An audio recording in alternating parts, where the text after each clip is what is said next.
and welcome to In the Kitchen with Mary Mac. Today we're going to talk about something you may or may not have ever had, but you definitely should have at some point in your life, and that is the low country boil. This is the perfect time of year, late July, early August, for low country boil because corn is in it and corn is ready. Potatoes are just beginning to be harvested. They call them new potatoes. Onions are being dug. Shrimp is in season. Now, a low country boil can have more seafood in it than that, but this is what we're going to do in ours. So we're making a stovetop version of a classic low country boil. So to start off with, if you don't know what a low country boil is, it's basically a one-pot meal. In the coastal southern states, it's a very popular thing. Like compared to, say, cooking out, if you have a cookout or a barbecue, in those parts of the country ranging from North Carolina down the coast, so North Carolina, South Carolina, Georgia, and northern Florida, where you have the sea islands, a low country boil is really popular. And if they do it for a cookout, they do it in these great big kettles, and then they boil all the things together, they cook everything together, and then they dump it out into sort of like a trough, and you go along and get the stuff that you want out of there and eat it, and it is phenomenal. Is it also popular along like the Gulf Coast in like Louisiana, Alabama, around there? I'm not sure. I think it is, but I think it's a little different. And it's not called a low country boil. Sometimes they'll call it a crawfish boil or a shrimp boil or something like that. But a low country boil is very specific to the sea island area. And the reason is what they call a sea island area goes from like Cape Fear in North Carolina, and it runs down the coast around Charleston. There's a lot of sea islands around Charleston. And then down into Georgia, where there's also a lot of sea islands, especially like in the Savannah area. And then into northern Florida around the Jacksonville area. And what sea islands are basically they're islands that they're on the main coast of the land, so they're not like way out in the water.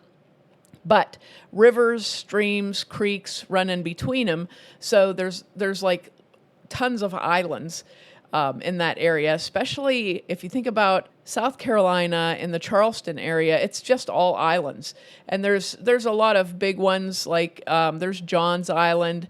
If you go out to Foley Beach is on a big island, and then there's a lot of different islands around behind that and a lot of towns in those islands. And back in the 17 and 1800s, when there were plantations in those areas, slaves worked on the farms and in the rice fields in those sea islands. So what would happen is these wealthy landowners would own this land that's, it's an island. It has streams around it. It's really wet, and it's not a place you want to be in the summertime. And they had rice plantations there. They raised cotton there also, but rice did really, really well in those areas, and they also raised indigo. So they would have slaves from West Africa, and in West Africa, they were very good at growing rice. These people that was something that they had done for thousands of years in West Africa, was grow rice. So these slaves are kidnapped and brought to the Americas, and this rice farming begins, and these people are put on farms that are on the sea island areas, but the plantation owners didn't want to be out there because there was mosquitoes. With mosquitoes, you had malaria and yellow fever and all that sort of thing. So what they kind of did was they let those slaves out there working on their own all along the coast down there, and they had people watching over them, overseeing them, but it was mostly the large part of the population in the sea islands was slaves from Africa. So what happened was, with very little oversight, no one kind of telling them not to do things, they were able to culturally connect to one another. And even though they were from a variety of countries on that coast there, so you had like Angola, Sierra Leone, the Congo areas, all along that coast, where Ivory Coast is on West Africa and going up towards the Basque Congo, and that all of those different peoples kind of came together and became a people in and of themselves. And they are called the Gullah or the Gullah Geechee people. And it's because they all kind of came together and they kind of, I guess you would say, they melded their African cultures. So they have a language that's very similar to like a Creole language that's spoken in New Orleans in that area, where it's like a Creole, sort of like a French English slang language with maybe some African words thrown in it. So the Gullah Geechee, or like they call it the Geechee languages, are that similar thing. It's an African, they use African words from several different African languages blended with French and English. So the language is, sometimes you read it or you hear it and you'll recognize words because there's a lot of English words thrown in there. And if you know French at all, familiar with French, you'll hear some French influences on it too. These people have lived in this area for a long time. They made it their own. They brought their own cooking style to it. They brought their own artistic style to it. So when you're in the Sea Islands, it's really a fantastically rich cultural area to visit. People weave these baskets from seagrass, and the baskets that are woven here are exactly the same as baskets that have been woven for thousands of years in the coast of West Africa. Exactly. So that culture was not lost because those people were able to retain a lot of their culture. So there's so many, the cooking is very similar to what you would find in West Africa. And I'm not sure if people know a lot about African, particularly West African style cooking, but like from, where you're on those coastal countries, it's pretty much mirrors the coast of the United States, where you have similar seafoods, fish, things like that. The seasonings are very strong and rich, a lot of garlic, a lot of oregano, a lot of heat. Things are hot and spicy. And I guess you don't think like, I don't know what people think they're going to eat when they eat African cooking, but it's not what you think it is. So it's very rich and flavorful and very spicy and includes different sorts. It blends things. For example, with our low country boil, we're going to have potatoes and corn and shrimp and a spicy sausage in it. So that's a sort of a maybe things that you wouldn't cook all together in one pot. And then they're also cooked with a very spicy seasoning in the pot. And then there's a lovely Gullah Geechee sauce that we're going to make also. It's a seafood sauce that's great on, I think it would be great on everything. I think it would be great to dip like bread in and eat it, or pizza crust. It's like that. So, and it's really, really simple. So now that you've had your Gullah Geechee history lesson, I suggest that you go look online and read about the Sea Island people. It's so interesting. And if you're ever in the area, especially like I said, around the Charleston area, north of Charleston, there's a section of the highway that's dedicated to the artisans that make these hand-woven baskets. And you can go down, it's called the Sweetgrass Highway, and you can go down the section of highway, and there are just tons of people who actually are sitting there weaving these baskets. They sell them along the road, and they're beautiful. And I've bought several of them. I've stopped several times. They weave in pine needles and make patterns, and it's the same way that they've been doing this for thousands of years. And they're gorgeous, beautiful baskets that they make. So the area is just so full of history. It's full of a very sad history, of course, with the history of slavery, but it's also full of this history of this people group that was able to preserve so much of their culture just because of where they were working, and what they were able to do there. So it's really an interesting area. So here's the recipe. We're going to do the low country boil, and this is a stovetop version of a low country boil, so we can call it that, stovetop low country boil. This serves about 6 people, but realistically it probably serves 12 people. It's a lot of food. But what you need is a very large pot, and I think the pot I used was a 5-gallon pot. So you could use like a 4 or 5 gallon, a great big cooking pot to do this in, okay? And you need a very big colander to drain it into. So if you don't have those two things, either borrow them or buy them. It's worth it. It's very much worth it. Okay? And here's the supplies you're going to need. You need one 12-ounce beer, and what you want is something like an IPA, a summer wheat, a lager, or a pilsner, something that is flavorful but not too flavorful. And you don't want a real heavy beer. You don't want a brown beer or a heavy type of like a... You don't want like a stout or a lager. You want something No, lighter. you don't want a stout. You can use a lager. You don't want a stout. You don't want a dark brown beer. You could probably use like a red ale I think a red ale would be really good. But something that's lighter, I guess, lighter and really flavorful. Okay, and almost like if you had an IPA that was a real hoppy IPA would be good because you get that citrusy tartness in it, and that would be a good thing in this. So any one of those beers, get yourself a 12-pack and drink the other ones while you're making it. Okay. You need 2 nice big sweet onions, like a Vidalia style onion, something like that, and you want to clean them and quarter them.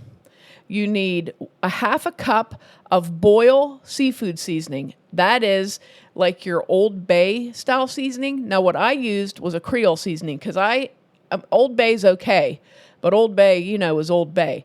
I used a good Creole seasoning, and it's Tony Sachier's Creole seasoning, and it looks like it says Tony Chachere's, but it's Tony. I had to look up the pronunciation on YouTube because I wanted to be able to say it right. They have a really hilarious commercial on YouTube, but it's Tony Sacheri's Creole seasoning. You need a half cup of that. If you don't like things that are very hot, okay, if heat bothers you, go down to a 4th cup, okay, because a half cup, that's a lot. I sneezed for a half hour after I put that in, so it was wicked. But if you don't like really hot, spicy, then go down to a 4th cup. You need 2 bay leaves. You need 2 tablespoons of kosher salt, and you need a half teaspoon of freshly ground black pepper. Now, optionally, if you want even more heat, you can use either 2 tablespoons of whole black peppercorns or 1 tablespoon of cracked black peppercorns. That's completely optional, though, because you're going to be getting a lot of heat off of the Creole seasoning or the Old Bay, okay? Now, that is your boil right there. You're going to put that into your pot with about, I'm going to say, 2 gallons of water in your pot. No, I take that back.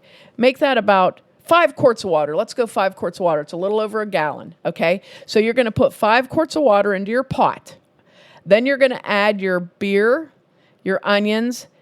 Very carefully add your seafood seasonings. I dumped mine in, which is why I sneezed for half an hour, and then my face was burning. It was awful. So just very carefully, add that seafood seasoning. And then put in your 2 tablespoons of salt and your half teaspoon of pepper. Stir that into the water and bring it to a boil. Oh, and put your bay leaves in there too. You want your bay leaves in there too, okay? Now, so you've got your 5 quarts of water, your 12-ounce beer, your cut up onions, your seafood seasoning, your bay leaves, your salt, and your pepper, and your peppercorns if you choose to use them, in the water. You're going to bring that to a boil. Once it begins to boil, you want to boil that for 15 minutes. And I would suggest stirring it a couple times because the spices will come up on the sides of the pan, So stir that down, make sure it all stays in the water. Boil it for 15 minutes so all those beautiful flavors can mix. Now, the first thing you're going to add is for the boil itself. You're going to need 12 new potatoes or small golf ball sized potatoes, and you want to scrub those, leave the skins on them, scrub them real good, and cut them in half, okay?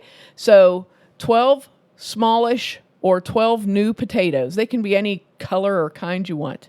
You need about 1 pound of andouille sausage, which is the New Orleans style sausage, and you want to cut that into 2-inch pieces. You can get, I think Johnsonville makes them in like a hot dog size. So you can get those and just get 1 package, 1 pound, cut them into 2-inch pieces. 4 ears of corn that's been husked and the hairs removed, and you want to cut your corn into about 3-inch pieces, or take 1 corn cob and cut it into 3 to 4 pieces, depending upon how long it is. Okay, so that's 4 ears of corn. And then you need 2 pounds of raw shrimp. It can either be shell on or shelled and cleaned. So what I got, the shrimp that I used was wild caught Atlantic shrimp from off the coast of Georgia. And it's, I wish I could remember the brand name. I'm sorry. I'm drawing a blank on that. But it is already cleaned and deveined and all that. It doesn't have a shell on it, but it's still raw, okay? So that's what I like to use. If you don't care about messing with the shell, get the shell on shrimp, but make sure it's been cleaned already, because that's easier for you, okay? So here's what you're going to do. You got your water boiling with your seasonings in it. The first thing you're going to do is put your potatoes in there, okay? And you're going to put the potatoes in, and you're going to cook them until they're just getting tender, which is going to be like 10 minutes. So first the potatoes go in. Next, you're going to put in the sausage pieces and the corn pieces, and you're going to let them cook for about 10 minutes, okay? Now, after that, you're going to add your shrimp. Once that sausage and corn has come up to a nice boil and everything's boiling and everything, you're going to add your shrimp there while the pot is boiling. And then you're going to return it to a boil and time it for 3 minutes. Okay, so you got that?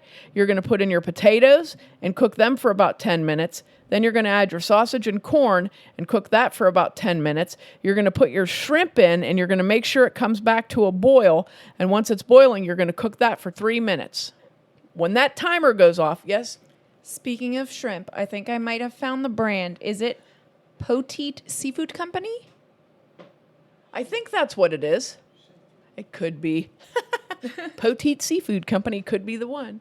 You can usually find at a bigger grocery store. You can usually find the wild-caught fresh shrimp. I encourage you to do that. I'm not a big fan of farm-raised shrimp, but if you have to do it, you have to do it. But if you go to a bigger-sized grocery store, or if you happen to be lucky enough to have a really good fish market near you, like Holy's, Holy's in Pittsburgh, Pennsylvania, you could probably get your wild-caught shrimp there. So now that your shrimp's done cooking, your timer goes off. Ding! You've got your colander ready in your sink, and you take that big pot of boiling food, and you so carefully pour that into your colander and let it drain. And then what I did, I had a big tray, a big stainless steel tray on my table, and I took my colander and I dumped it into that tray, and everything was nice and hot, and we ate it. Now, here is what you're going to serve with it. This is the Gullah Geechee garlic sauce. And another thing I wanted to mention, too, that I forgot to in my first part, another really interesting part of the Gullah Geechee culture is that when they were living on those sea islands, some other people lived on those sea islands, too, and they were Native Americans. So what happened was these slaves formed friendships with these Native Americans, and the Native Americans showed them how to grow corn and showed them some of the local spices that we had around that they used, the herbs and spices, the sort of things that they use, and they taught them some things, and the Gullah Geechee people taught the Native Americans some things. So this was a really cool cultural blending here, where you have, that's what this recipe is. This low country boil is really a culturally blended recipe, even though it's so simple, because it blends things that might not have been eaten by one people group with another people group, and they blend them together and make this delicious food that you could put any kind of seafood in this. You could put crawdads in this. You could throw oysters in this if you wanted to. You could put any kind of critters. I want to say critters. I can't think of what they're called. But, any kind of shellfish that you wanted to throw in there, any kind of fish that you wanted, whatever you wanted to throw in, whatever. So Crustaceans. Is that crustaceans, that would be a good thing. Okay, so this is I think this is one of the most interesting, even as simple as it is, one of the most interesting dishes, because it's a very, I guess it's a really good picture of an American melting pot sort of a dish. It's literally a melting pot. Yeah. Because it's, a boiling pot. Yes, it's a boiling pot. But it's that sort of a thing. It's a very American dish with Native American elements and African elements, and these people, this Gullah Geechee group of people, this people group has such a rich, their cooking traditions are fantastic. So a lot of the foods that you think of as a core Southern food it comes from this people group because it was so good. And that's one of the things is a lot of these people worked as cooks on the plantations. So basically they were it. They developed all these recipes and these spice combinations and everything. And that's one of the things that you'll find in Southern cooking, the flavorful, like to take something that's, bland and make it into this delicious, flavorful thing by using herbs and spices and the cooking techniques and whatever. That's where this comes from. So here is your Gullah Geechee garlic sauce that's excellent on any kind of seafood, or like I said, I don't care what a pizza crust in this would be fantastic. So this is a small batch of it, okay? You're going to take a half a cup of butter, only butter, and melt it in a pan slowly. Does it matter if you use salted or unsalted butter? It doesn't matter. Either one is fine. Salted I would probably think would be better, but it doesn't matter. Okay, so a half cup of butter, you're going to melt that in a pan. Then you're going to add to that 2 cloves of minced garlic, a 1/4 teaspoon of red pepper flakes, 1 teaspoon of chopped parsley. If you have fresh, that's even better. And you're going to just cook that for about 2 minutes, saute it in there and stir it for about 2 minutes. Then you're going to add just a touch of salt and pepper to that, and keep it warm while you're waiting for your low country boil to be done. When you're going to serve your low country boil, you're going to take your nice warm garlic butter and put it into, you can either put it into individual bowls at people's plates or put it into one bowl and pass it with a spoon in it and have this on your butter. It's so hot, but it is so good. It's like the butter is just, it becomes infused with the red pepper flakes, and it's very simple, but very good. So that is your butter to serve with your delicious low country boil. How'd you like that one? Make sure to check us out online on our website, marymacpodcast.com, on Twitter at marymacpodcast or Mobile Mary Mac, and on Facebook and Instagram at Mary Mac Bakehouse. In case you didn't figure it out, I would never pass on a low country boil. I never have in my life, and I never will. So thanks a lot for listening if you did. And if you didn't, too bad for you.